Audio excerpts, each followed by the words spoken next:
नमस्कार मित्रांनो, फिल्मी ट्रेंड मराठी चॅनलवर आपलं स्वागत आहे. मित्रांनो, अभिषेक बच्चन आणि उदय चोप्रा या जोडीने वायरफच्या धूम फ्रँचायझीमध्ये खळबळ उडवून दिली होती. या फ्रँचायझीच्या प्रत्येक चित्रपटात बॉलिवूडचे बडे स्टार्स खलनायकाच्या भूमिकेत दिसले होते.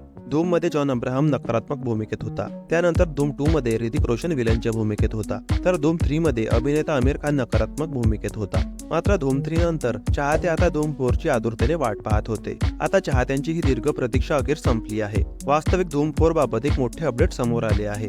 मित्रांनो, चॅनलवर नवीन असाल तर फिल्मी जगतातील रिसेंट अपडेट जाणून घेण्यासाठी आमच्या चॅनलला सबस्क्राईब करा.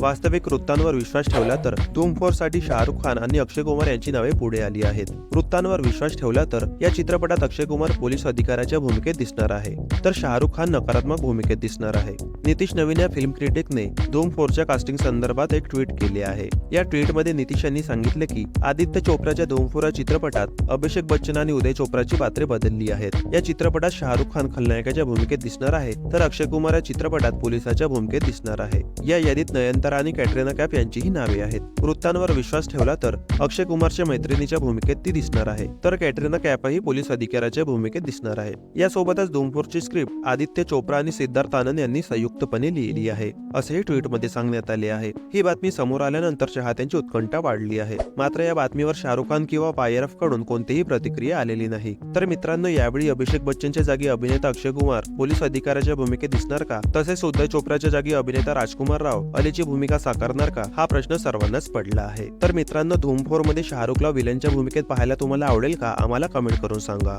मित्रांनो, बॉलिवूडच्या ताज्या बातम्या आणि गॉसिपसाठी आमच्या फिल्मी ट्रेंड मराठी चॅनलला सबस्क्राईब करून बेल आयकॉनला नक्की प्रेस करा. भेटूया आपल्या पुढील व्हिडिओमध्ये. धन्यवाद.